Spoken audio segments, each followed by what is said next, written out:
The water turned red round me. 30 kilograms of gear pulling me down like an anchor. Tommy was right there, right next to me, when the bullet hit. I saw his eyes, wide with shock, mouth opening, but no sound coming out over the explosions. Then another wave, massive and violent, and he was gone, just gone. Swept away into the dark water of Omaha Beach. And I couldn't do anything. I couldn't move. I couldn't breathe.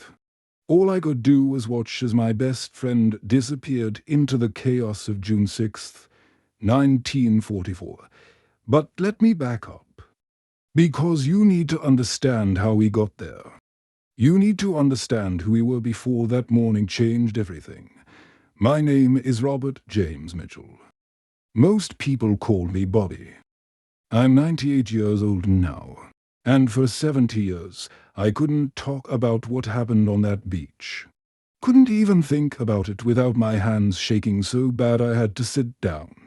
But I'm telling you now because someone needs to remember. Someone needs to know what Tommy Sullivan went through. What we all went through. I grew up in a small town in Pennsylvania called Harrisburg. Population, maybe 60,000 back then. My father worked at the steel mill. Came home every night with his hands blackened and his back bent. My mother took in laundry from the wealthier families on the east side of town. We weren't rich, but we had enough. We had each other, and we had hope that tomorrow might be better than today. I met Tommy on the first day of 3rd grade. September 1933. I remember because it was the year my baby sister was born, and I was so proud to tell everyone I was a big brother now. Tommy walked into class late, his hair sticking up in about 15 different directions, one shoe untied, and a smile that made you want to smile back even if you didn't know why. The teacher, Mrs. Henderson, she had this sharp voice that could cut through any noise. She pointed to the empty desk next to mine and said, "Thomas Sullivan, you will sit there. And please, for the love of all that is holy, tie your shoe before you trip and break your neck." Double quotes ... Tommy plopped down, looked at me with those bright green eyes, and whispered, "I'm terrible at tying shoes. Can you help me?"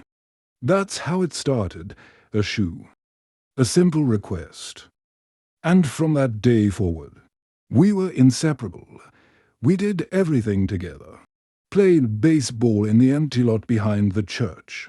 Fished in the Susquehanna River even though our mothers told us it was too dangerous. Built a tree house in the old oak tree in Tommy's backyard that was so lopsided it nearly collapsed the first time we both climbed in it. We fixed it though. We always fixed things together. Tommy was the brave one. The one who'd try anything first. Who'd jump off the highest rock into the swimming hole. Who'd talk to the prettiest girls at school while I stood there like a statue, unable to form words. He had this energy, this light about him that made you believe everything was going to be okay, even when it wasn't. When we graduated high school in June 1939, the world was already falling apart. Germany had invaded Poland that September. War was spreading across Europe like wildfire. But we were young, 18 years old. We thought we were invincible. We thought war was something that happened far away, to other people. In other countries, we were wrong. I was working at my father's mill by then. Tommy had gotten a job at the automotive factory on the west side of town. We'd meet up every Friday night at Joe's Diner, split a plate of fries and talk about our dreams. Tommy wanted to buy a car, maybe a Ford. Drive all the way to California. See the ocean. I wanted to save enough money to buy my parents a real house, one without the leaky roof and the broken steps on the front porch. We never got to do any of that. December 7th, 1941. Pearl Harbor. I was at home, listening to the radio with my family. The announcer's voice was shaking as he described the attack. My mother started crying. My father just sat there, staring at nothing. His jaw clenched so tight I thought his teeth might break. The next day, Tommy showed up at my door at 6 in the morning. His face was different, harder, older somehow. "We have to go," he said. "We have to enlist." Double quotes ... I knew he was right. I didn't want to go. God, I didn't want to go. But how could I stay? How could I live with myself, working at the mill, safe and comfortable, while other men fought and died? So we went to the recruitment office together on December 9th, 1941. Stood in line for hours with dozens of other young men, all of us trying to look braver than we felt. When it was my turn, the officer behind the desk asked me why I wanted to join. I looked at Tommy standing next to me and said, "Because someone has to." They assigned us to the 1st Infantry Division. The Big Red One, they called it. We went through basic training at Fort Benning, Georgia, 12 weeks of hell. Running until our legs felt like they'd fall off. Crawling through mud under live ammunition. Learning to shoot, to fight, to kill. Tommy thrived. He was good at it. Natural. The sergeants loved him.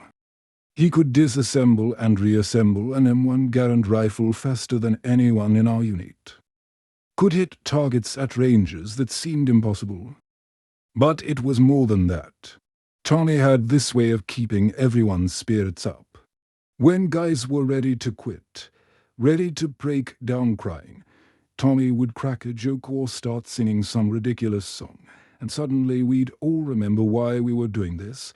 I struggled more. Not with the physical stuff. I could handle that. But with the idea of what we were training for. Taking a human life. Looking another man in the eyes and pulling a trigger. How do you prepare for that? How do you make peace with that? Tommy knew what I was thinking. He always did. One night, we were sitting outside our barracks. It was late March 1942, and the Georgia air was warm and thick with the smell of pine trees. Tommy lit a cigarette, took a long drag, and said, "Bobby, you know why we're doing this, right? Tell me." I said, "Because if we don't, who will? They're murdering people. Millions of people. Women, children, families just like us. Someone has to stop them. And it's going to be us. Double quotes. He made it sound simple. Maybe it was. Maybe. I was overthinking it. We shipped out to England in August 1942. I'd never been on a ship before. Never even seen the ocean. The crossing took 2 weeks, and I was sick for 12 of those days. Couldn't keep anything down. Tommy thought it was hilarious. He'd bring me crackers and water, patting my back while I heaved over the side of the ship, laughing the whole time. "Some soldier you are," he'd say. "Can't even handle a little boat ride." Double quotes. England was grey. That's the first thing I remember. Everything was grey. The sky, the buildings, even the people seemed to have this grey pallor about them. They'd been at war for 3 years already. You could see it in their eyes. The exhaustion. The loss. The grim determination to keep going no matter what. We trained some more. Endless drills. Beach landing exercises. They'd wake us up at all hours, simulate attacks, make us practice over and over until we could do it in our sleep. But they never told us when. They never told us where. Just that when the time came, we'd be ready. We weren't ready. How could anyone be ready for what was coming? The rumors started in early 1944. Something big was coming. Operation Overlord, they whispered. The invasion of France, the beginning of the end. In May, they moved us to a staging area on the southern coast of England, a place called Weymouth. Beautiful town, or it would have been beautiful if it wasn't crawling with soldiers and equipment, tanks, trucks, artillery, ships as far as you could see in the harbour. Tommy, and I shared a tent with 4 other guys. There was Marcus Washington from Detroit, Michigan. Quiet guy, always reading. Wrote letters to his wife every single day. There was Jimmy O'Brien from Boston, Massachusetts. Irish kid with a temper and a laugh that sounded like a car engine trying to start. There was Frank Kowalski from Chicago, Illinois. Big guy, strong as an ox, gentle as a lamb. And there was David Miller from somewhere in Texas. I can never remember exactly where. Talked slow, moved slow, but his mind was sharp as a tack. We became brothers in that tent. Shared our food, our fears, our stupid jokes. We talked about what we'd do after the war. Marcus wanted to open a restaurant. Jimmy wanted to be a cop like his father. Frank wanted to go to college, maybe become a teacher. David wanted to go back to his ranch and never leave again. Tommy wanted to buy that car and drive to California. I wanted to see my mother's face one more time. "You talk like we're not coming back," Tommy said to me one night. It was June 4th, 1944. We were lying in our cots, staring at the canvas roof of the tent. I didn't say that. I replied, "But you're thinking it. I can always tell when you're thinking dark thoughts. Your face gets all scrunched up like you're trying to solve some impossible math problem." I laughed despite myself. What if I am thinking it? What if some of us don't come back? Tommy was quiet for a long moment. Then he said, "Then we make sure it means something. We make sure we do our job. We save as many guys as we can. And whoever makes it home, they remember the ones who didn't. They tell the story. They make sure nobody forgets." "I'll tell your story if you don't make it," I said. "And I'll tell yours," Tommy replied. "But we're both going to make it. You hear me, Bobby. We're both going to be sitting in some diner in California, eating burgers and watching the sunset over the Pacific Ocean. That's a promise, double quotes, I wanted to believe him. God, I wanted to believe him. On June 5th, they told us, tomorrow morning. The invasion was happening. We were going to France. We were going to Omaha Beach, they showed us. Maps, aerial photographs. The beach was divided into sectors. We were assigned to Easy Red. Right in the middle of the chaos, the brass told us what to expect. German fortifications, bunkers, machine gun nests, artillery, obstacles in the water, mines on the beach. They made it sound manageable, like it was just another exercise. But I could see it in the officers' eyes. They were scared too. They knew what was waiting for us. They knew that many of us wouldn't survive the first 5 minutes.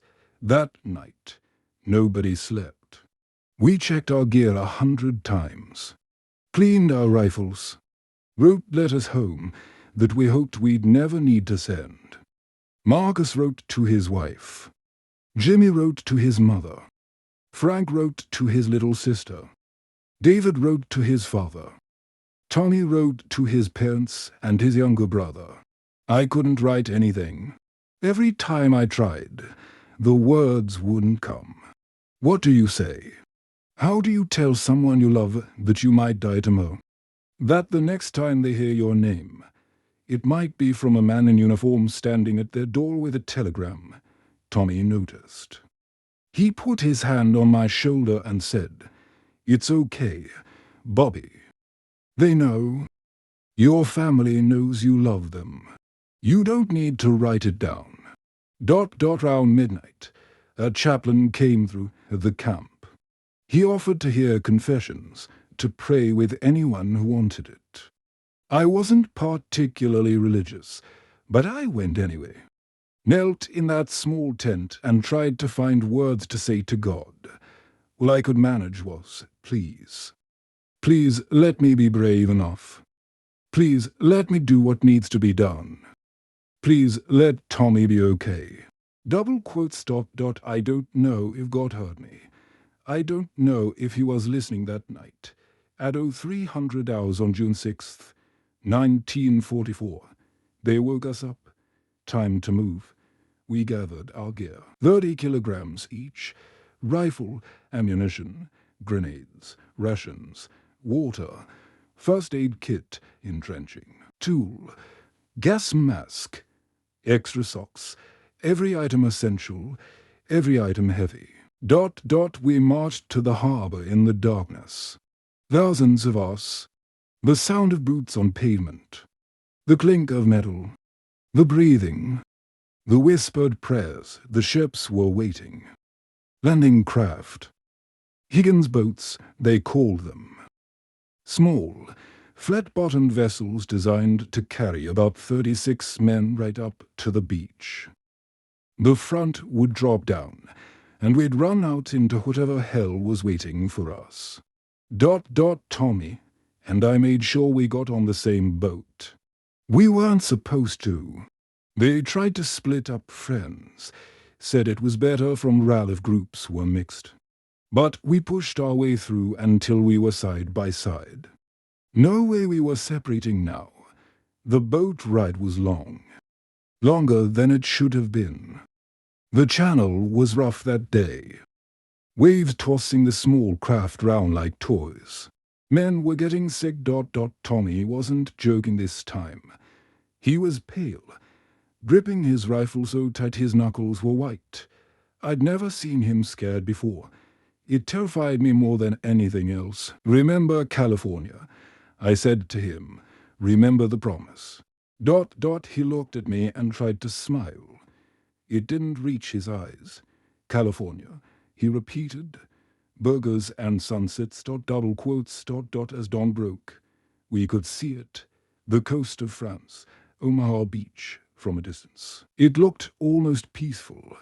A stretch of sand, some cliffs, some buildings beautiful. Really? Then the naval bombardment started. Battleships firing shells the size of cars at the German positions. The sound was deafening. The sky lit up with explosions. We watched in awe, thinking maybe, just maybe, the bombardment would destroy everything. Maybe there wouldn't be any Germans left to fight. We were so naive. At 0600 hours, the bombardment stopped. The silence was almost worse than the noise. Then our boat started moving. Forward, toward the beach, toward destiny. The officer in charge, Lieutenant Morrison, stood at the front of the boat. He was 23 years old. Just a kid, really. But he was trying to be brave for us. Listen up, he shouted over the sound of the engine. When that ramp drops, you move. You don't stop. You don't think. You run to the seawall. You get off this beach as fast as you can. Anyone who stops is dead. You understand me. Double quotes. We all nodded. We all understood. Look out for each other, Morrison continued. Help anyone who falls. But if they're gone, you keep moving. You have to keep moving. The boat lurched forward. We were getting close now. I could see the obstacles in the water. Metal crosses. Wooden stakes. All designed to rip open the bottom of our boat or blow us up with mines attached to them. The driver was good. He wove between the obstacles, getting us as close to shore as possible. That's when the shooting started. The sound was unlike anything I'd ever heard. Machine guns, rifles, artillery shells exploding in the water around us. Men in other boats screaming. Metallic ping of bullets hitting the steel sides of our landing craft. "Get down," Morrison yelled. "Everyone get down." ... We crouched as low as we could. The boat was still moving forward, 30 meters from shore. 20 meters, 10 meters, the ramp dropped. Morrison went first. He stepped off the ramp and immediately fell. The water was deeper than expected, over his head. He was wearing the same 30 kilograms of gear we all had. I watched him struggle, flailing, trying to get his head above water. Then the machine gun fire found him. The water around him turned red.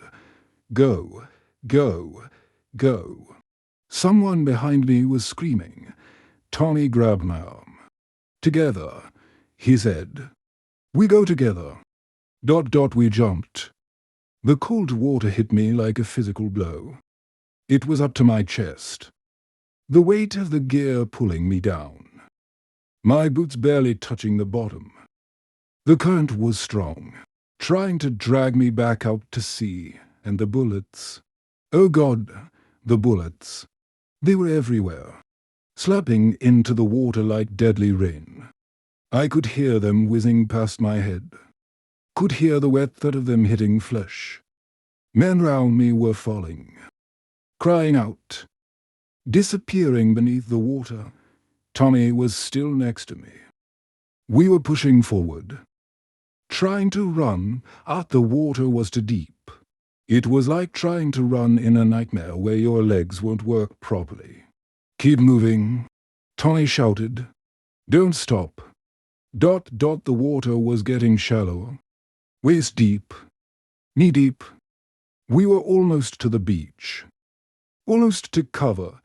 That's when I saw the machine gun nest, up on the bluff, maybe 100 meters away. I could see the muzzle flash, could see the Germans behind the gun. They were aiming right at us, down. I screamed. I tried to dive into the shallow water, tried to make myself smaller. Tommy was a step ahead of me. He turned back, reaching for me, trying to help me. The bullet hit him in the chest. I saw it. Saw the moment of impact.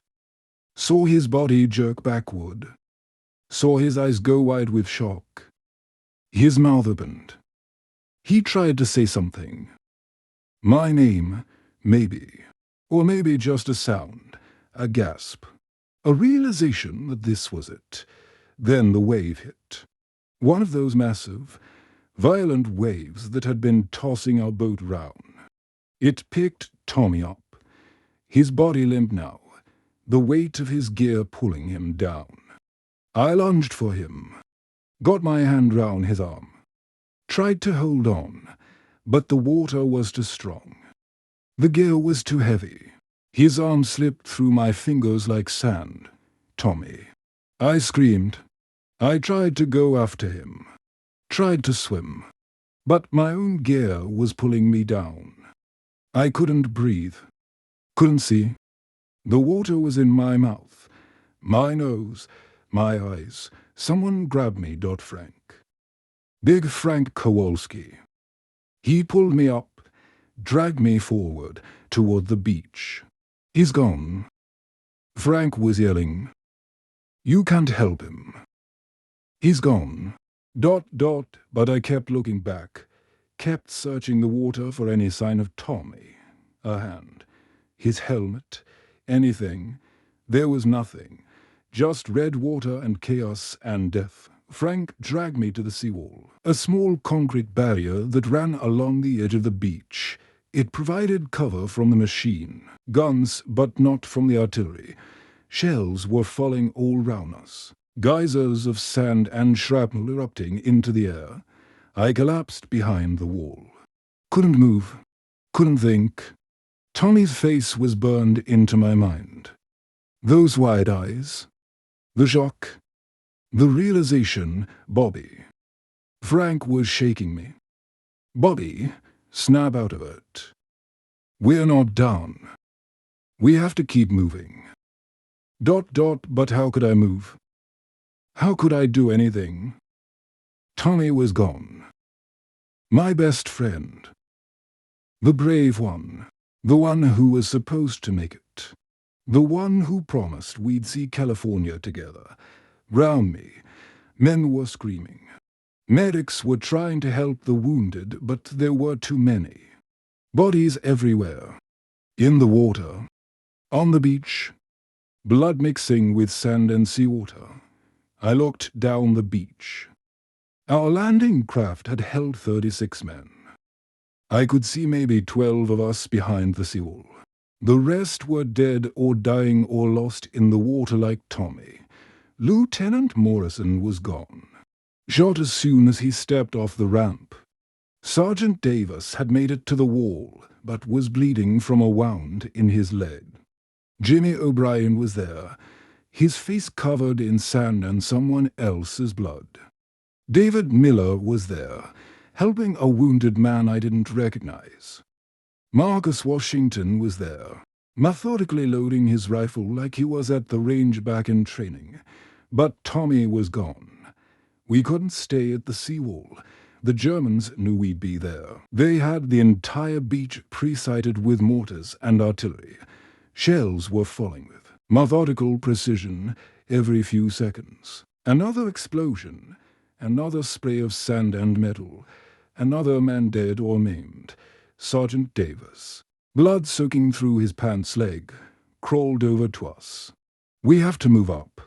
He shouted over the explosions. "We have to take out those bunkers or we're all dead." But how?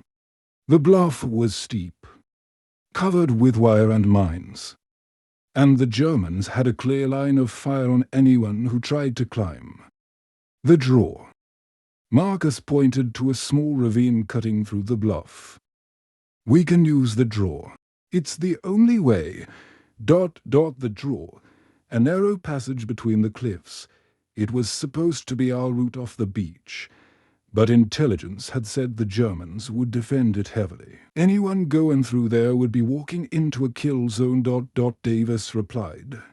At least the draw gives us a chance. He was right. We had to move. Had to do something. Anything was better than just sitting there waiting to die.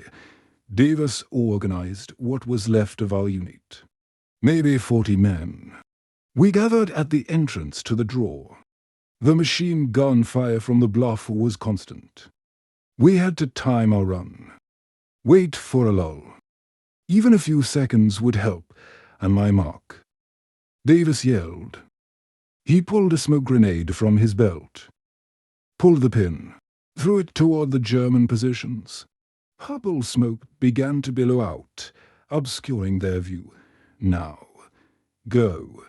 Go. We ran. 30 kilograms of gear, and we ran like our lives depended on it, because they did. The draw was steep, muddy. My boots slipped with every step. Men ahead of me were falling. Some from exhaustion. Some from bullets.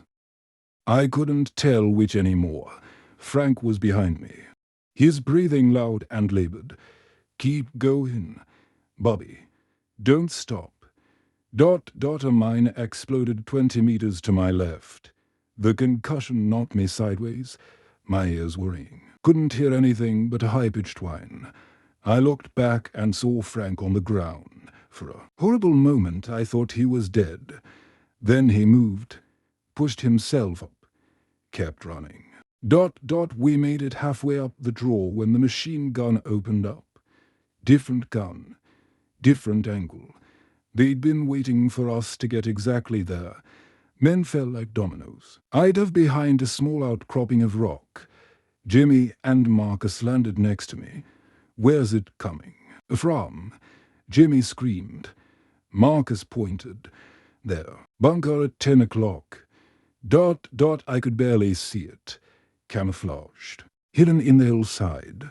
But I could see the muzzle flash. Could see the death pouring out of it.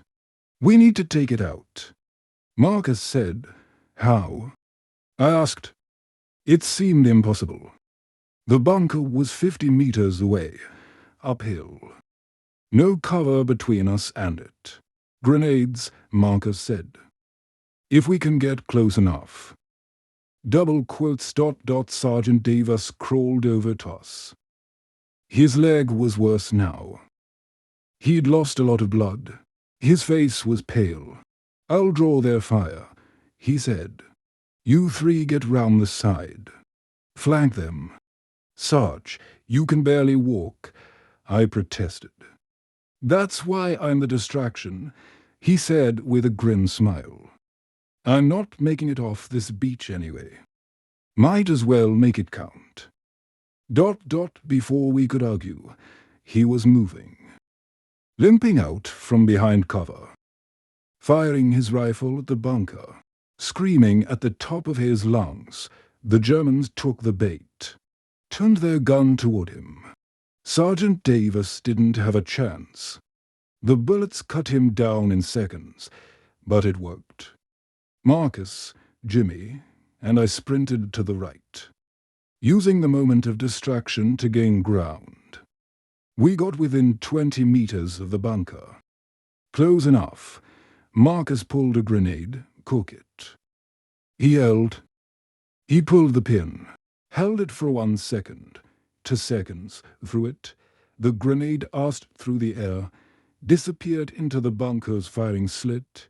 The explosion was muffled, confined within the concrete structure. Then smoke poured out of the slit.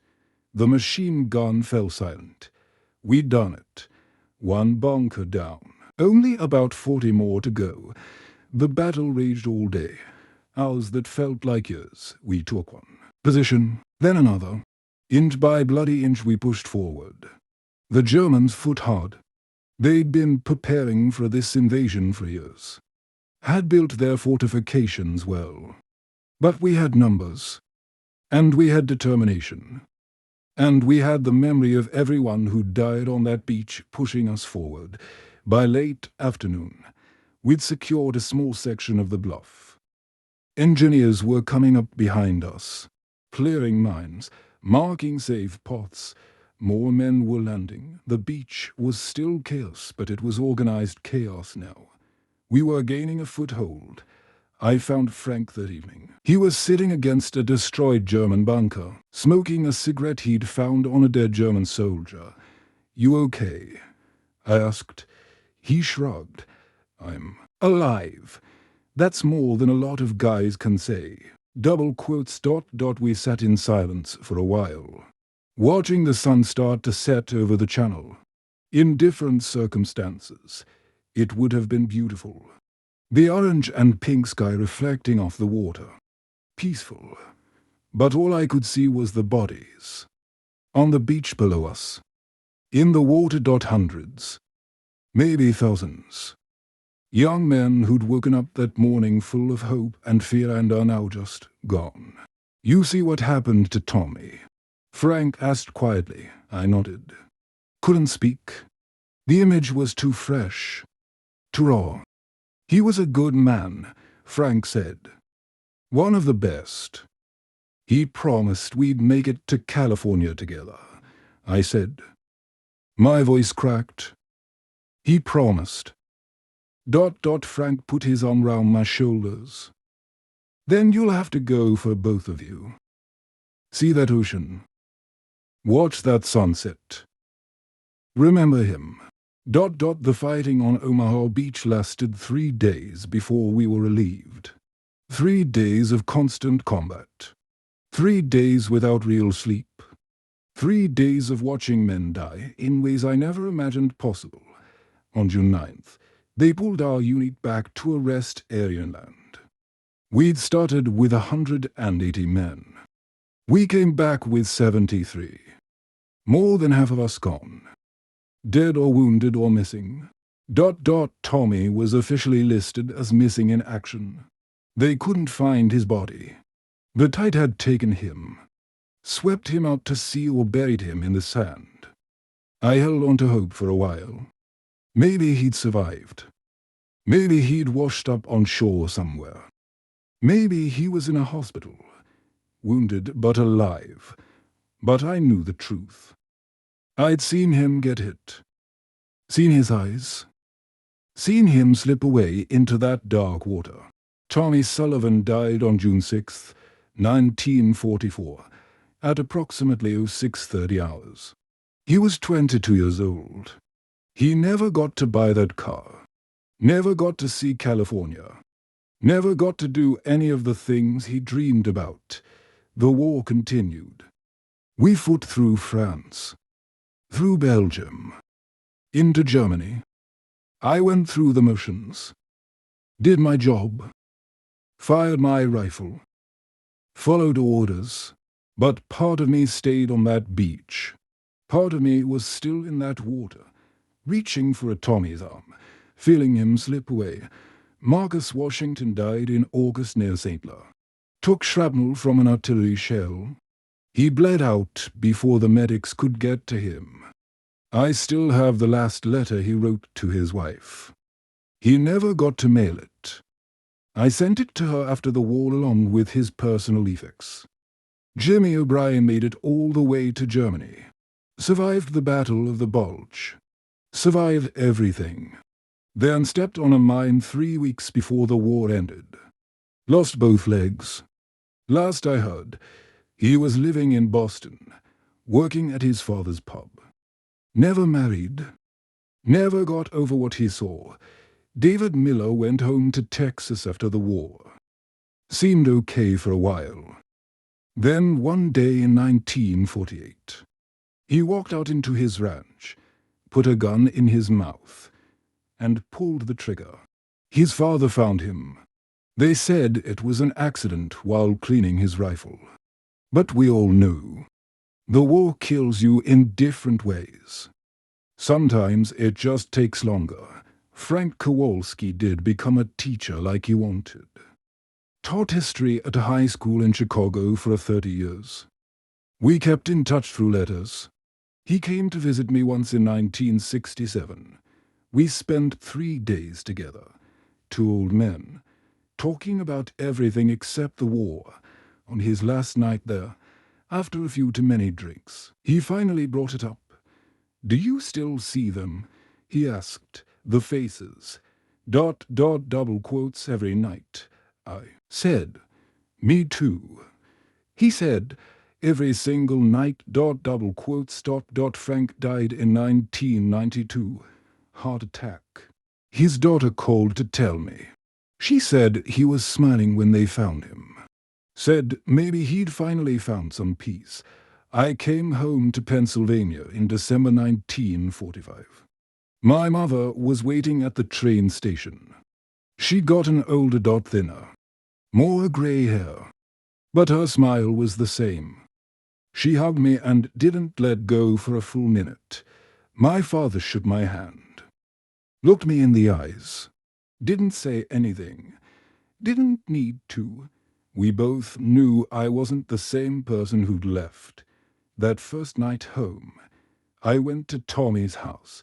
His parents knew, of course. They'd gotten the telegram months earlier, missing in action, presumed dead. But when they saw me at their door, his mother's face lit up with desperate hope. "Bobby," she said, "is there any chance? Any chance at all that he's alive?" ... I wanted to lie. Wanted to give her that hope. But I couldn't. She deserved the truth. "I'm sorry, Mrs. Sullivan," I said. "I was with him. I saw what happened. He's gone." ... She collapsed. Just fell to her knees right there in the doorway. Her husband caught her. He looked at me with hollow eyes. "Tell me," he said. "Tell me what happened to my son." Double quotes ... So I did. Told them everything. About the boat ride. About the landing. About the bullets and the water and the wave. About how brave Tommy was. How he tried to help me even at the end. About how I tried to hold on but couldn't. "It should have been me," I said. I was crying now. Couldn't help it. Tommy was the brave one. The good one. It should have been me. Double quotes. Mister Sullivan put his hand on my shoulder. No, son. It shouldn't have been anyone. But you're here. You survived. You have to live for both of you now. You understand? You have to live enough for both of you. But how do you do that? How do you live enough for two people? How do you carry that weight without breaking? I tried. God knows I tried. I got a job. Met a girl named Helen. Got married in 1949. Had 3 children. Built a life. But Tommy was always there, in the quiet moments, in my dreams, in every sunset I watched, knowing he never got to see them. For years, I couldn't talk about it. Couldn't even say Tommy's name without my throat closing up. Helen knew. Something was wrong. She'd wake up in the middle of the night to find me sitting at the kitchen table, staring at nothing. She'd ask what was wrong and I'd say I was fine. Just couldn't sleep, but I wasn't fine. None of us who came back were fine. I started drinking in the 50s. Not much at first. Just a beer or two after work to help me relax. To quiet the memories. But it got worse. By 1958, I was drinking a bottle of whiskey every other day. Coming home drunk, she threatened to leave me in 1960. Packed her bags, took the kids. Said she couldn't watch me destroy myself anymore. That's when I finally got help, started going. To a support group for veterans. Sat in a circle with other men who'd seen things no human should see, who carried the same weight I did. It helped, talking about it, admitting I wasn't okay, admitting I needed help. It didn't make the memories go away, didn't bring Tommy back, but it made the weight a little lighter, made it possible to breathe again. Helen came back. The kids came back. We rebuilt, slowly, carefully, like building a house after a hurricane has torn through. You can rebuild, but it's never quite the same as it was before. I went back to France in 1984, 40th anniversary of D-Day.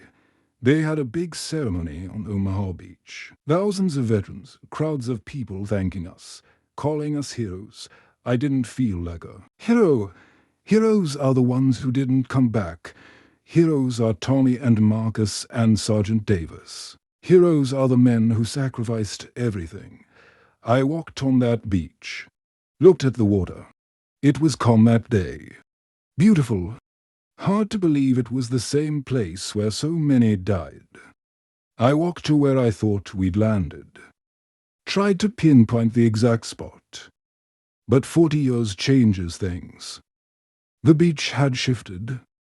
The tide had moved sand around. Or maybe I just couldn't remember exactly. I stood there in the water, let the waves lap at my boots, and I talked to Tommy. First time I'd spoken to him in 40 years. I made it. Buddy, I said. I survived. I'm still here. I wish you were too. I wish I could have held on tighter. I wish I could have saved you. The water was cold. Just like it had been that day. I stood there until my legs went numb. Until Helen came and gently took my arm and led me back to the shore. That night, I dreamed about Tommy for the first time in years. But it wasn't a nightmare. We were back in that tree house we built when we were kids. The lopsided one that nearly collapsed. We were sitting there, legs dangling, eating sandwiches his mother had made. Tommy was laughing about something. I couldn't remember what, but he was happy, at peace. When I woke up, I felt different, lighter somehow, like Tommy had finally given me permission to let go of the guilt, to forgive myself for surviving when he didn't. But I don't want to just talk about how Tommy died. That's not his story. That's just the ending. And no person should be defined by how they died. They should be defined by how they lived. Tommy Sullivan was the kind of person who noticed things. Small things. He'd remember your birthday when no one else did. Remember how you took your coffee. Remember the name of your dog or your favorite baseball team. I remember once, we were 14 years old. There was this kid in our class, Eddie Jenkins. Quiet kid, poor family, poorer than ours, which was saying something. Eddie showed up to school one day with holes in his shoes. You could see his socks through the bottom. Some of the other kids started laughing, making fun of him. Tommy didn't say anything, didn't make a scene. But after school, he went home and came back with a pair of his own shoes. Walked right up to Eddie and handed them to him. My feet grew, Tommy said, even though it wasn't true. These don't fit me anymore. Thought maybe you could use them. ... Eddie took the shoes, had tears in his eyes. Never forgot that kindness. That was Tommy. Always thinking of others. Always trying to make the world a little bit better. He loved baseball. Was a huge Philadelphia Athletics fan. Used to listen to every game on the radio. Had this dream of seeing them play in person. Saving up money for tickets. He never got to go. The war started and that dream went with it. He loved music too. Couldn't sing worth a damn. Couldn't carry a tune in a bucket. But that never stopped him. He'd sing anyway, loudly, enthusiastically, completely off-key, made everyone round him laugh. His favorite song was You're My Sunshine. His mother used to sing it to him when he was little. He'd sing it to himself when he was nervous or scared. I heard him humming it on the boat ride to Omaha Beach, quietly, under his breath. Like a prayer. Tommy wanted to be a father someday. Talked about it all the time. Said he wanted for kids. 2 boys and 2 girls. Said he'd teach them to fish and play baseball and be kind to people who needed help. Said he'd never raise his voice at them. Never make them feel small. He would have been a good father. The best, he was a good son. Wrote to his parents every week during the war.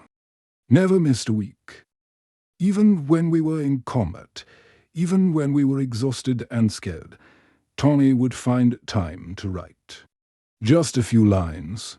Telling them he loved them. Telling them he was okay. Telling them not to worry. His last letter was dated June 5th, 1944. The day before D-Day. I don't know what he wrote. That was private. Between him and his parents. But I know he told them he loved them. I know because that's what Tommy always did. But it wasn't just Tommy. There were so many others. So many young men who never got to live the lives they dreamed of. Lieutenant Morrison, 23 years old, engaged to be married, had the ring in his pocket when he died. They sent it back to his fiancée. She never married. Wore that ring on a chain round her neck for the rest of her life. Private First Class Andrew Chen. From San Francisco, California. 19 years old. First in his family to be born in America. His parents had immigrated from China in the 20s. Andrew wanted to be a doctor. Carried medical textbooks with him in his pack. Studied whenever he had a free moment. He took a bullet to the head 30 seconds after the ramp dropped. Died instantly. Never even made it to the beach. Corporal James Henderson. From Birmingham, Alabama. 25 years old. Had a daughter he'd never met. She was born while he was overseas. He had a picture of her. One single photograph his wife had sent. He showed it to everyone. Couldn't stop talking about how beautiful she was. how he couldn't wait to hold her. He bled out in the water from a stomach wound. Took him 20 minutes to die. The whole time he was calling for his wife and daughter, Private Robert O'Malley, from New York City. 20 years old. Wanted to be a writer. Always scribbling in a notebook. Poems. Stories. Observations. He left 3 notebooks full of his writing. I have them now. His family gave them to me years ago. Said he'd mentioned me in several entries. Called me his friend. His confidant. Robert took shrapnel to the throat on the beach.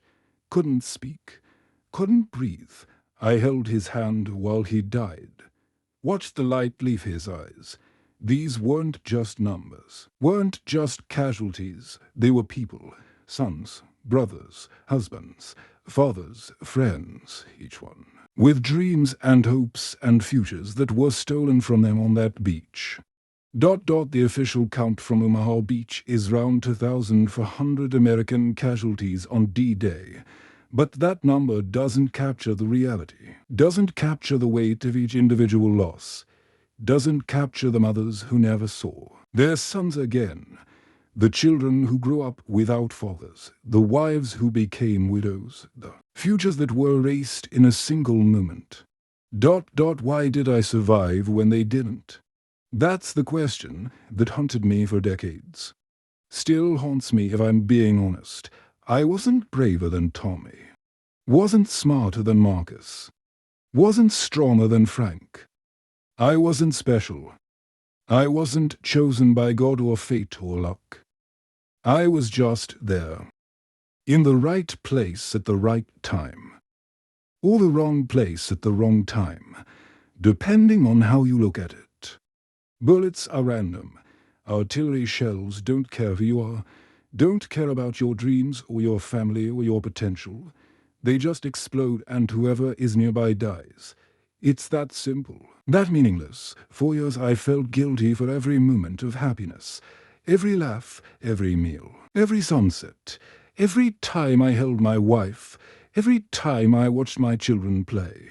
I felt like I was stealing moments that should have belonged to Tommy, to Marcus, to all of them. How dare I be happy when they were dead? How dare I live a full life when theirs were cut short? That guilt ate at me, poisoned me, made me angry at myself, angry at the world, angry at God for letting it happen. It took me a long time to understand something, a long time to accept it, and I'm still not sure I fully believe it, but I'm trying. My surviving doesn't diminish their sacrifice. My happiness doesn't dishonor their memory. In fact, living a full life, experiencing joy, building something meaningful, that's the only way to honor them, because they can't do it themselves. Every sunset I watch for Tommy. Every baseball game I attend for him. Every moment I spend with my grandchildren, I'm living the life he should have had. Not instead of him, but in addition to him. As a witness to what could have been. As a testament to what was lost. That's what Mr. Sullivan meant all those years ago. When he said I had to live enough for both of us. He didn't mean I had to feel guilty. He meant I had to live fully. Completely. To make the most of the gift I'd been given. The gift of surviving. I'm 98 years old now. I've lived a long life. Longer than I ever expected. Longer than I probably deserved. And I've learned some things. Things I think people need to hear. Things I wish I'd understood when I was younger. War is not glorious. It's not heroic. It's not like the movies. It's chaos and fear and death. It's watching your friends die in ways that will haunt you forever. It's killing other human beings, other sons and brothers and fathers, because someone told you to, because there's no other choice. The men who talk the loudest about war, who romanticize it, who beat their chests and call for violence. Those are usually the men who've never experienced it, who've never held a dying friend in their arms, who've never looked into the eyes of someone they just killed. The men who've actually been to war, who've seen what it does, they're usually the quietest. They're the ones who understand the true cost, who know that war should always be the absolute last resort, who know that every single life lost is a tragedy, but sometimes war is necessary. I truly believe that the Nazis had to be stopped. What they were doing, the Holocaust, the genocide, the conquest, it couldn't be allowed to continue. Someone had to stand up. Someone had to fight. But we should never celebrate it, never glorify it. We should mourn the necessity of it, mourn every life lost, on both sides. Because even the German soldiers on that beach, most of them didn't want to be there either. Most of them were just young men following orders, scared, trying to survive. Just like us, the real enemy isn't other people. The real enemy is the ideology that makes war necessary. The hatred, the fear, the dehumanization, the willingness to see other humans as less than human. That's what we need to fight. That's what we need to prevent. And we prevent it by remembering, by telling these stories, by making sure that every generation understands the true cost of war, by making sure they know the names: Tommy Sullivan, Marcus Washington, Jimmy O'Brien, David Miller, Frank Kowalski, Lieutenant Morrison, Andrew Chen, James Henderson, Robert O'Malley, and thousands more. These weren't just casualties, they were people. They mattered. They had value beyond their service, beyond their sacrifice. They had dreams and fears and loves and quirks and all the messy, beautiful complexity that makes us human. I'm 98 years old. I don't have much time left. Maybe a year. Maybe 5 if I'm lucky.